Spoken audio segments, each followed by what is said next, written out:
Assalamualaikum warahmatullahi wabarakatuh.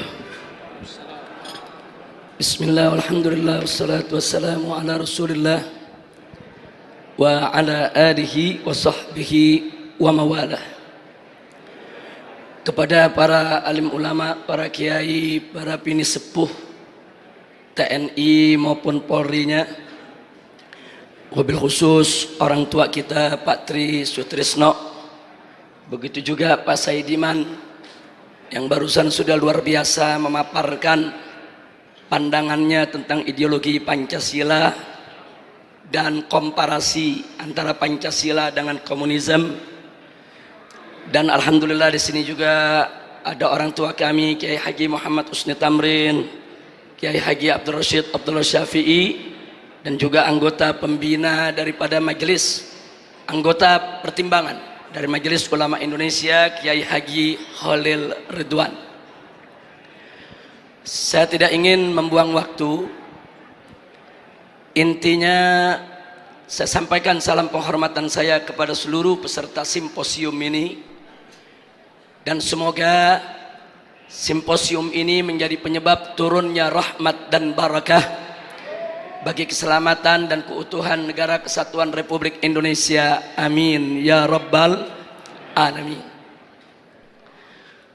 Saya hadir di sini ini menimbulkan cukup banyak pertanyaan, Pak Darman. Itu yang muncul pertanyaan adalah kenapa FPI ikut simposium?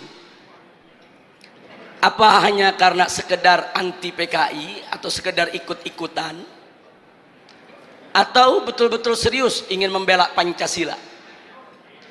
Jadi ada sebagian kelompok ini menganggap FPI ini selama ini kan anti Pancasila. FPI ini anarkis, radikalis, bahkan ada yang tuduh teroris, ada lagi belakangan yang bilang cabang ISIS. Nah, saya pikir ini kesempatan saya untuk menyampaikan yang sebenarnya. Nah, baiklah ya ikhwan, para peserta simposium yang saya hormati semua.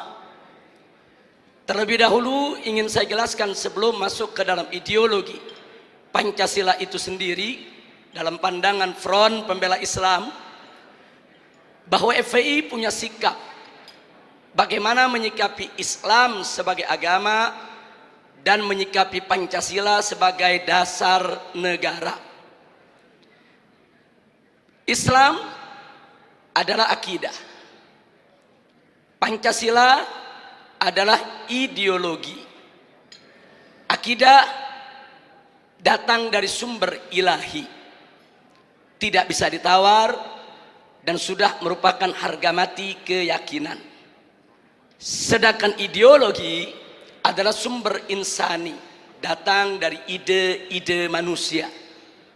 Nah, yang jadi persoalan di sini ingin saya garis bawahi bahwa Islam sebagai akidah menolak semua ideologi yang bertentangan dengan ajaran Islam. Semua ideologi yang bertentangan dengan ajaran Islam.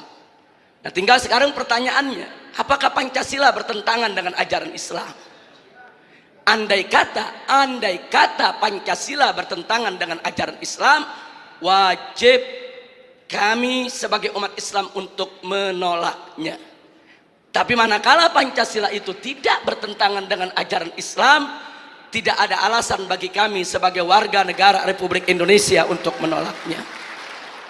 Nah, untuk itu di sini langsung saja untuk menyingkat waktu, perlu kita sama ketahui bahwa ideologi di dunia ini, apapun warnanya, apapun jenisnya, apapun bentuknya, tidak keluar dari tiga kelompok.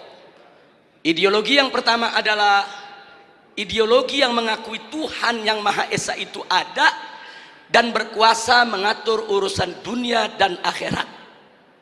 Sedangkan yang kedua adalah ideologi yang mengakui Tuhan yang Maha Esa itu ada, tapi dia tidak mengakui kekuasaan Tuhan yang Maha Esa itu untuk mengatur dunia.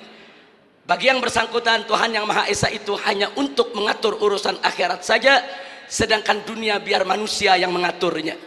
Sedangkan yang ketiga adalah ideologi yang tidak mengakui adanya Tuhan yang Maha Esa, apalagi mengakui kekuasaannya di dunia dan akhirat.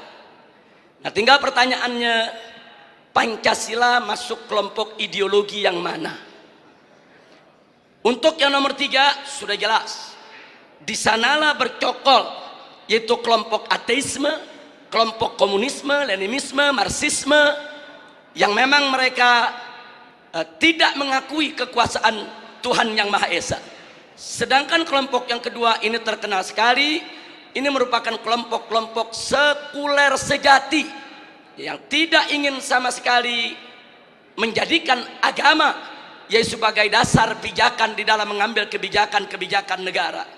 Sedangkan yang nomor 1 ini bukan hanya sekedar mengakui Tuhan yang Maha Esa itu ada, tapi juga mengakui bahwa Tuhan yang Maha Esa itu berkuasa mengatur urusan dunia akhirat, sehingga segala kebijakan negara tidak boleh bertentangan dengan aturan-aturan yang datang dari Tuhan yang Maha Esa. Dan alhamdulillah, kalau kita memperhatikan pembukaan Undang-Undang Dasar 1945, di sana ditegaskan dengan tanpa keraguan. Begitu juga ditegaskan kembali dalam batang tubuh Undang-Undang Dasar 1945 pasal 29 ayat 1, bahwa negara Republik Indonesia berdasarkan ketuhanan yang Maha Esa. Dan pada pasal 29 ayat 2 ada jaminan dari negara bahwa tiap warga negara bebas untuk melaksanakan ibadahnya sesuai dengan keyakinannya masing-masing.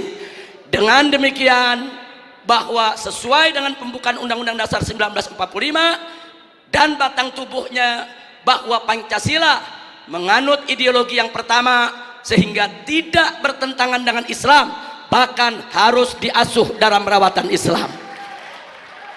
Jadi maksud saya diasuh dalam rawatan Islam, umat Islam sebagai mayoritas penduduk Republik Indonesia harus ikut secara proaktif, ikut serta di dalam menjaga Pancasila, merawat Pancasila, memelihara Pancasila. Jangan sampai Pancasila ditafsirkan dengan aneka ragam penafsiran yang diselewengkan. Nah, mudah-mudahan umat Islam seluruh Indonesia bisa memahami ini dan bisa ikut serta dilibatkan untuk menjaga daripada peninggalan para founding father selaku pendiri bangsa Indonesia. Amin ya rabbal alamin. Nah, baik, dari sinilah ingin saya katakan, saya tidak sepakat. Sekali lagi terlebih dahulu saya sampaikan, saya tidak sepakat kalau ada yang mengatakan Pancasila itu pilar negara. Karena dalam Undang-Undang Dasar kita, Pancasila itu adalah dasar negara. Andai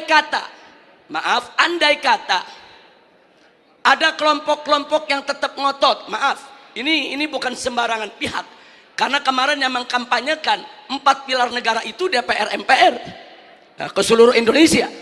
Nah, karena itu saya katakan, andai kata pun 4 pilar negara itu sebagaimana yang mereka sampaikan, yaitu Pancasila, kemudian juga ada Undang-Undang Dasar 1945, Bhinneka Tunggal Ika dan NKRI, seluruhnya tetap harus berdiri atas dasar ketuhanan yang Maha Esa.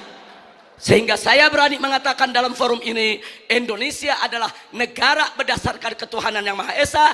Artinya bagi kami umat Islam, Indonesia adalah negara tauhid, bukan negara ateisme.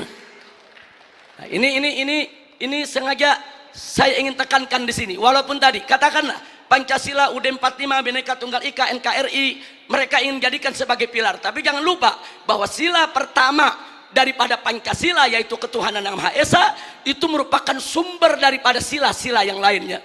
Sila kedua, kemanusiaan yang adil dan beradab, itu semua bersumber daripada ajaran Tuhan yang Maha Esa. Sila ketiga, persatuan Indonesia, itu juga bersumber daripada ajaran Tuhan yang Maha Esa. Nah, kemudian sila keempat, kerakyatan dipimpin oleh hikmat kebijaksanaan dalam permusyawaratan perwakilan, itu pun juga bersumber dari ajaran Tuhan yang Maha Esa tentang musyawarah untuk mencapai mufakat. Dan sila yang terakhir, yang kelima, keadilan sosial bagi seluruh rakyat Indonesia, itu juga bersumber daripada ajaran Tuhan yang Maha Esa. Jadi dasar utama republik ini adalah ketuhanan yang Maha Esa. Dan ketuhanan yang Maha Esa bukan pilar negeri, tapi merupakan dasar negara. Mudah-mudahan Allah memberkahi kita semua. Nah baik, selanjutnya, kalau bicara tentang ketuhanan yang Maha Esa, saya selaku dai, guru agama, juru dakwah untuk umat Islam, maka saya tentunya punya persepsi sudut pandang yang tidak boleh keluar dari ajaran Al-Quran dan As-Sunnah. Karena itu bicara tentang ketuhanan yang Maha Esa, maka segala bentuk perbuatan dan semua jenis pemahaman yang bertentangan dengan nilai-nilai luhur ketuhanan yang Maha Esa tidak boleh ada di seluruh wilayah negara kesatuan Republik Indonesia. Yang oleh karenanya, dengan tanpa ragu saya nyatakan di sini, segala bentuk perbuatan, apapun perbuatannya, apakah itu sihir, perdukunan, pemurtadan, riba, korupsi, miras, narkoba, judi, persinahan, pornografi, porno aksi, premanisme, pembunuhan, dan terorisme, semuanya bertentangan dengan nilai-nilai luhur ketuhanan yang Maha Esa, tidak boleh ada di Republik ini ya ikhwan. Karena itu kami dari FPI selalu melakukan penentangan dan perlawanan secara konstitusional terhadap segala produk perundang-undangan yang melegalkan minuman keras, melegalkan prostitusi, melegalkan perjudian, melegalkan segala kemunkaran, karena semua itu bertentangan dengan nilai-nilai luhur ketuhanan yang Maha Esa. Karena tidak ada satu agama pun di Indonesia, tidak ada satupun agama di Indonesia, bukan hanya agama Islam, seluruh agama yang menghalalkan perbuatan-perbuatan munkar yang kita sebutkan tadi. Sihirnya, perdukunannya, ribanya, korupsinya, mirasnya, narkobanya, judinya, semuanya diharamkan oleh seluruh penganut agama yang ada di negara kesatuan Republik Indonesia. Sehingga ketuhanan yang Maha Esa sebagai dasar negara Republik Indonesia sudah tepat dan harus kita bela bersama, kita tegakkan di bumi Indonesia tercinta. Nah kemudian, semua jenis pemahaman seperti spilis, sekularisme, pluralisme, dan liberalisme sudah difatwakan oleh Majelis Ulama Indonesia sejak tahun 2005-2006 yang lalu, bahwa sekularisme, pluralisme, liberalisme bukan dari ajaran Islam, bahkan merupakan paham yang sesat dan menyesatkan. Sebentar, sebelum saya lanjutkan, ada sedikit catatan. Jangan menyalahpahami fatwa Majelis Ulama Indonesia. Yang dimaksud pluralisme di sini bukan pluralitas. Pluralitas sebagai keragaman, kebinekaan, keanekaan kita, perbedaan kita, suku, agama, budaya, bahasa, dan lain sebagainya, itu satu keniscayaan, nggak mungkin bisa kita tolak. Dalam ajaran Islam pun Allah Subhanahu wa taala menyatakan dalam Al-Qur'anul Karim, faqala ta'ala walau syaa rabbuka laja'alan nasa ummatan wahidah wa la yazaluna mukhtalifin. Allah nyatakan dalam Al-Qur'an, andai kata Tuhanmu menginginkan menjadikan kamu sekalian sebagai umat yang satu, Allah Maha mampu untuk melakukannya. Tapi ketentuan Allah adalah wala yazaluna mukhtalifin. Umat manusia akan selalu berbeda di antara mereka. Jadi perbedaan, kebinekaan, keanekaragaman kita merupakan sunnatullah, keniscayaan yang tidak bisa kita tolak. Karena itu saya katakan di sini, saudara, pluralitas semacam itu tidak bertentangan dengan ajaran agama Islam. Berbeda dengan pluralisme. Yang dimaksud oleh Majelis Ulama Indonesia, pluralisme di sini adalah mencampur adukan agama, melarang satu umat beragama untuk mengklaim agamanya yang paling benar dengan tidak mengakui agama yang lain. Sedangkan dalam ajaran Islam, la ikraha fiddin, tidak boleh ada paksaan dalam beragama. Artinya saudara, dalam Islam ini biarkan seorang muslim meyakini agama Islam adalah benar, selain Islam tidak benar. Dan biarkan orang Kristiani meyakini agama Kristiani adalah yang benar, selain Kristiani tidak benar. Biarkan orang Buddha, orang Hindu, orang Konghucu meyakini bahwa agama mereka benar, agama lain tidak benar. Yang penting mereka tidak menghina dan mencaci maki agama lain, saudara. Artinya ini kebebasan orang berkeyakinan, kebebasan orang beragama, saudara. Nah karena itu pluralisme yang menyatakan umat beragama tidak boleh mengklaim agamanya yang paling benar. Tidak boleh yaitu mengatakan agama lain tidak benar. Ini adalah pemerkosaan keyakinan. Ini merupakan pemaksaan dan ini bertentangan dengan ajaran Islam. Nah, ini sekedar catatan yang dimaksud dengan pluralisme supaya tidak terjadi kesalahpahaman. Dan yang berikutnya ini yang masuk dalam tema kita, saudara, paham-paham yang menyangkut komunisme, marxisme, dan leninisme ini juga merupakan pemahaman yang bertentangan dengan nilai-nilai luhur ketuhanan yang Maha Esa, sehingga paham komunis, marxis, leninisme tidak boleh ada di seluruh wilayah negara kesatuan Republik Indonesia. Karena itu saya barusan mendengarkan apa yang dipaparkan oleh Pak Saidiman, orang tua kita, sepuh kita, luar biasa. Dengan usia yang sudah lanjut tapi punya semangat nasionalisme kebangsaan yang begitu tinggi untuk melawan paham-paham yang bertentangan dengan dasar negara kita, dasar ketuhanan yang Maha Esa. Mudah-mudahan Allah panjangkan umur beliau, diberikan sehat walafiat, taat ibadah, amin ya rabbal alamin. Nah, baik ya ikhwan, sekarang yang ingin saya sampaikan di sini, ada sementara pihak, maaf, kadang-kadang datangnya dari oknum pejabat sendiri, menina-bobokkan bangsa Indonesia dari kebangkitan PKI.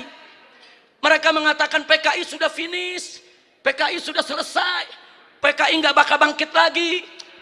Itu cerita klasik, itu bohong, itu nggak ada itu PKI bangkit lagi, udah finish, udah selesai. Saudara, propaganda semacam ini adalah propaganda yang menina-bobokkan bangsa Indonesia daripada bahaya gerakan komunis di Indonesia. Dan ini nggak boleh dibiarkan. Nah, kalau kita sedang bicara PKI seperti simposium pada hari ini, apa mereka bilang? Ini kan cuma paranoid saja. Ini ketakutan yang nggak beralasan. Ini kan cuma komunis fobia saja. Kita ini di sini dituduh semuanya paranoid, hanya ketakutan yang berlebihan. Maka itu di sini perlu kita sampaikan, siapa bilang PKI itu tidak ada? Siapa bilang gerakannya itu sudah bubar dari Republik ini? Siapa bilang gerakan PKI itu, saudara, saat ini tidak mulai kembali mencengkramkan kukunya di bumi Nusantara ini? Mari kita lihat indikasi kebangkitan PKI, saudara, yang ada di Indonesia ini. Kita mulai dari yang pertama. Kita semua sama tahu ada kelompok yang begitu ngotot menuntut pencabutan TAP MPRS nomor 25 tahun 1966. Kalau TAP MPRS ini dicabut, yang diuntungkan adalah keluarga besar PKI. Ini indikasi, saudara. Enggak mungkin yang bukan PKI menuntut pencabutan daripada TAP MPRS tersebut. Karena kalau TAP MPRS nomor 25 tahun 66 dicabut, yang untung bukan umat Islam, yang untung bukan tentara, yang untung bukan polisi, bukan, yang untung bukan negara, yang untung adalah kader-kader PKI. Nah, sekarang yang kedua, saudara, sebelum tahun 1998, sejarah pengkhianatan PKI di Madiun 1948 maupun G30S PKI 1965 itu tercantum, diceritakan dalam sejarah Indonesia, masuk dalam kurikulum. Jadi dari tahun 1965 sampai 1998, sejarah pengkhianatan PKI merupakan bagian daripada kurikulum pendidikan untuk pelajaran sejarah Indonesia. Tapi begitu masuk reformasi 98, saudara, pelajaran tentang pengkhianatan PKI baik di Madiun 1948 maupun G30S PKI 1965 dihapuskan dari kurikulum pendidikan. Saya bertanya-tanya, siapa ini manusia yang punya kekuatan bisa menghapus materi pengkhianatan PKI dari kurikulum? Ini bukan seorang biasa, saudara. Dia punya kekuatan politik, dia punya kekuatan ekonomi, dia punya kekuatan sosial.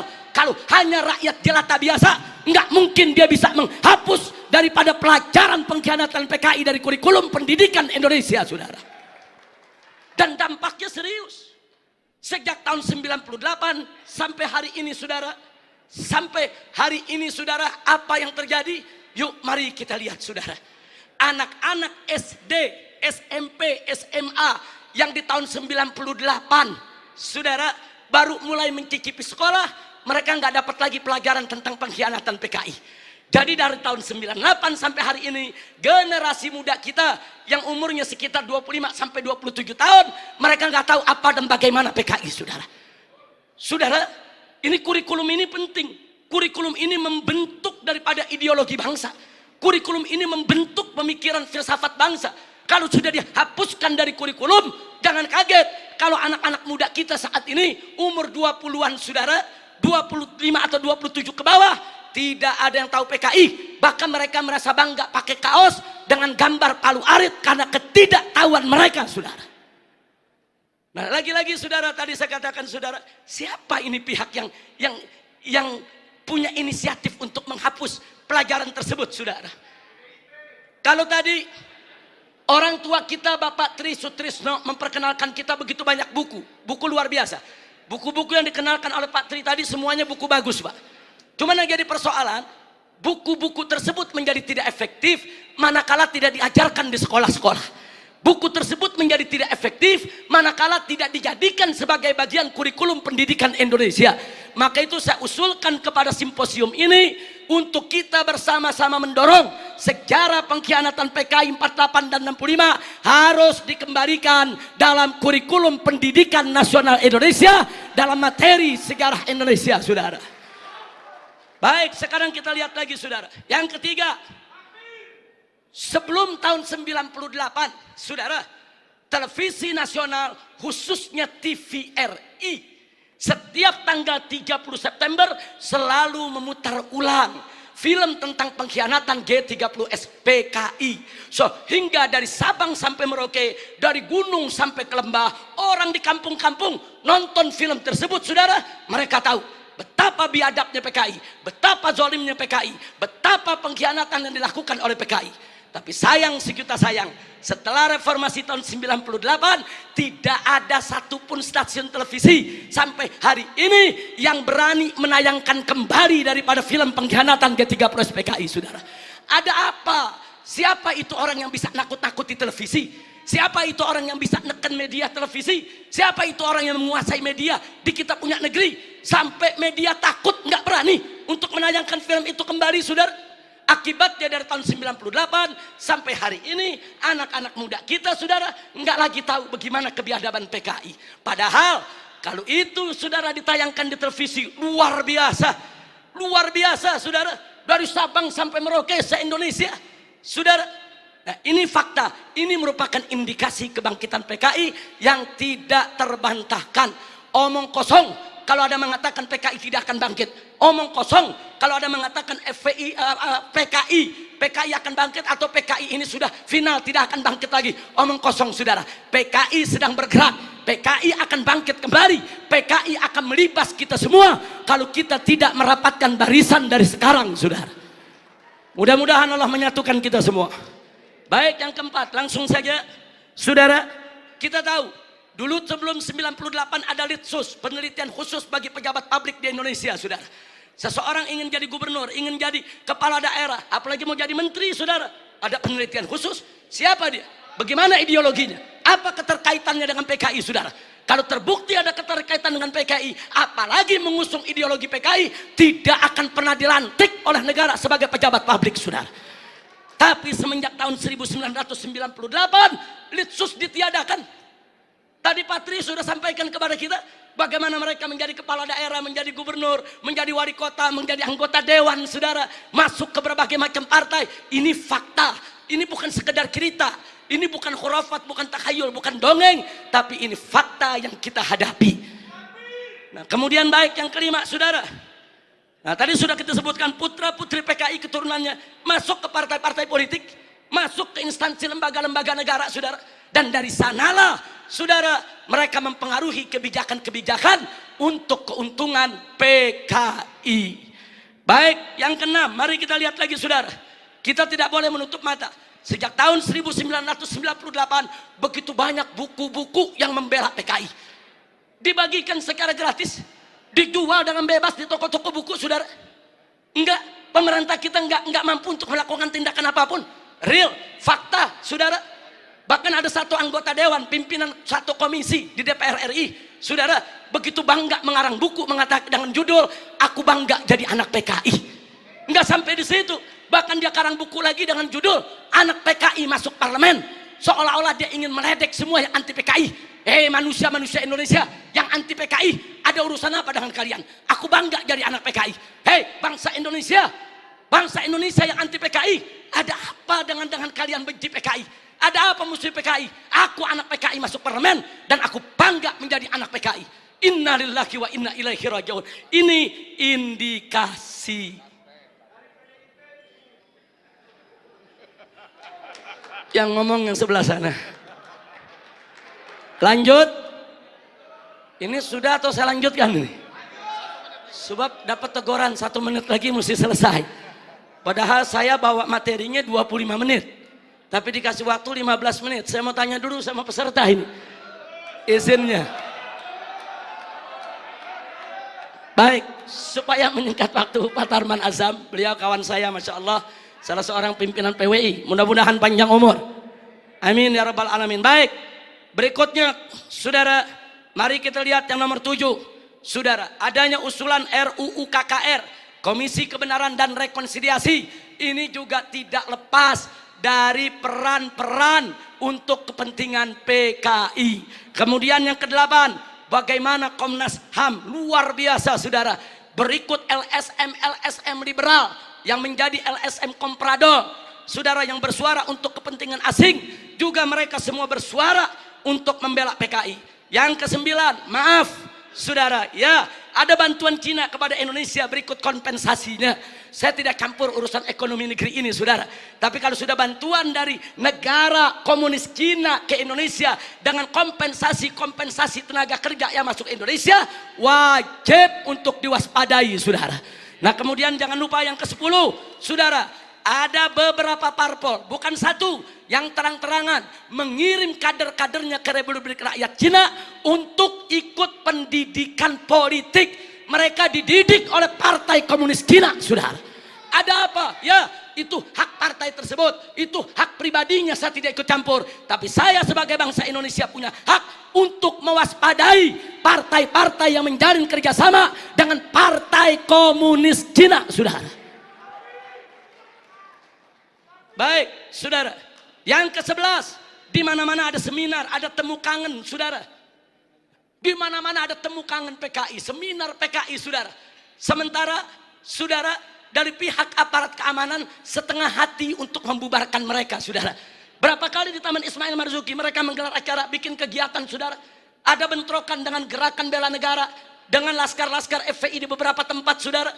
Ada apa? Ada lagi anggota-anggota dewan yang merupakan kader PKI menggunakan kunjungan kerja mereka untuk membuka temu kangen kader PKI sebagaimana terjadi di Banyuwangi beberapa waktu yang lalu, saudara. Yang ke-12, pembentukan Ormas Orsospol yang berafiliasi kepada PKI, pemutarbalikan segara PKI dan lambang PKI, saudara. Saat ini di kalangan selebritis kaum muda, dan maaf, sampai Menko Polhukam, maaf, harus saya sampaikan saudara, begitu kami protes adanya kaos-kaos berlogo PKI, Pak Menko mengatakan, saudara, tentara dan polisi tidak usah over, jangan berlebihan, jangan kalau ada logo PKI dianggap PKI, ini kan cuma tren anak muda. Logo PKI itu termasuk sosialisasi lambang PKI. Itu dilarang, saudara, oleh TAP MPRS nomor 25 tahun 66, dilarang juga oleh Undang-Undang nomor 7 tahun 27 tahun 99, dilarang juga oleh TAP MPR RI nomor 1 tahun 2003, dan dilarang oleh KUHP pasal 107 A, B, C, dan D serta E, saudara. Nggak bisa. Kalau itu sudah masuk larangan, seorang Menko Polhukam tidak berhak melindungi logo Palu Arit hanya dengan alasan itu adalah tren kaula muda, saudara. Takbir, Allahu Akbar, merdeka.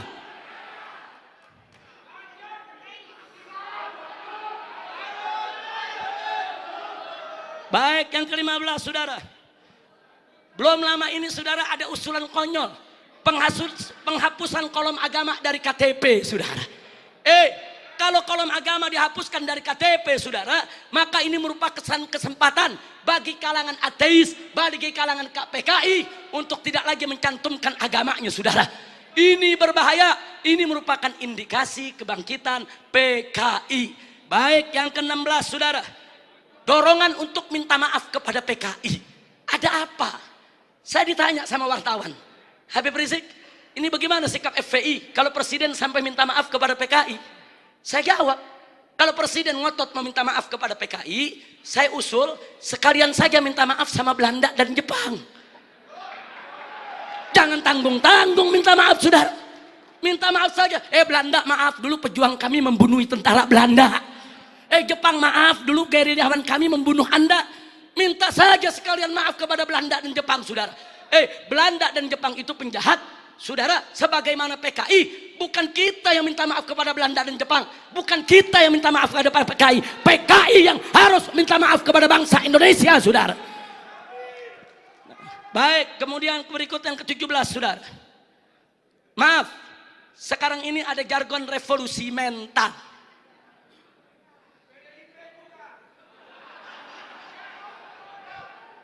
Kalau yang dimaksud revolusi mental adalah revolusi akhlak, revolusi moral, revolusi budi pekerti, dari tidak baik menjadi baik, tentu kami dari FPI akan sangat-sangat mendukung. Tapi kalau yang dimaksud revolusi mental adalah membebaskan jiwa dari ikatan agama, membebaskan jiwa daripada aturan hukum Tuhan, sebagaimana yang pernah disuarakan oleh Karl Marx, sebagaimana di tahun 50-an pernah dikampanyekan oleh PKI. Ini jargon PKI dulu, saudara. Nah, kalau itu yang dimaksud, kami menolak istilah revolusi mental kalau hanya memberikan kesempatan kepada PKI untuk bangkit, ya kawan. 19, saudara, saat ini di beberapa karnaval, bagaimana tokoh-tokoh PKI, saudara, seperti Aidit, seperti Nyoto, saudara, itu dibawa-bawa, diusung-usung. Bahkan dalam karnaval peringatan HUT RI di Madura, saudara, di Sumatera Barat, kemudian di Jawa Timur. Ada apa kalau ini bukan indikasi kebangkitan mereka? Dan yang ke-19, saudara, maaf, beberapa waktu yang lalu juga ada simposium di Arya Duta, saudara. Ya, tujuan pemerintah baik, dimonopoli oleh pemerintah, bagus tujuannya, saudara. Tapi sayang sejuta sayang, saudara, ternyata simposium tersebut, saudara, hanya menguntungkan kader-kader PKI ketimbang kader-kader bangsa Indonesia sendiri, saudara. Nah, karena itu, saudara, yang terakhir, yang ke-20, saudara. Yang terakhir, saya sedih, kecewa bercampur marah begitu saya saksikan di ELC, saudara, Indonesia Lawyer Club, di salah satu sebuah stasiun televisi, saudara, ada tokoh yang mengatakan kalau PKI itu hanya korban. Kalau PKI itu korban, penjahatnya siapa? Kalau PKI korban, berarti penjahatnya NU, penjahatnya Banser, penjahatnya Masumi, penjahatnya tentara, penjahatnya Polri, penjahatnya negara, saudara. Nah, maka itu, saudara, ya kalau korbannya PKI, berarti penjahatnya Nahdlatul Ulama, NU. Berarti penjahatnya Muhammadiyah. Enaknya, saudara, umat Islam ini dianggap semua sebagai pelaku kejahatan. Ini kita tidak terima. Kepadang Persatuan, kalau ingin simpatik kepada PKI itu urusanmu. Tapi jangan coba-coba mengatakan mereka korban. Itu akan menyinggung perasaan jutaan umat Islam di Indonesia. Baik, saudara, saya di sini tidak mau sebentar karena waktu sudah sebentar. Implikasi saya lewatkan dulu. Paling tidak apa yang saya sampaikan barusan itu merupakan sebab kenapa FPI ikut simposium ini, saudara. Nah, karena itu akhirnya langsung saja kepada poin terakhir, kesimpulan dari yang ingin saya sampaikan. Usulan FPI untuk simposium ini. Untuk simposium ini. Pertama, saya mendukung apa yang disampaikan oleh tadi Bapak Tri Sutrisno. Saudara, ayo kita kembali kepada Pancasila, dan Undang-Undang Dasar 1945 yang asli, yang dijiwai Piagam Jakarta sebagaimana amanat Dekret Presiden 5 Juli tahun 1959.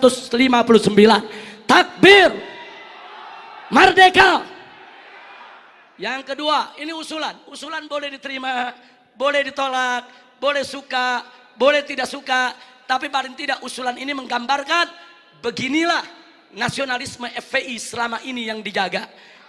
Yang kedua, tolak segala perbuatan dan pemahaman ideologi yang bertentangan dengan nilai luhur ketuhanan Yang Maha Esa sebagai jiwa daripada Pancasila. Apapun ideologi, pemahaman dan perbuatan yang bertentangan dengan nilai luhur ketuhanan Yang Maha Esa harus kita tolak, saudara.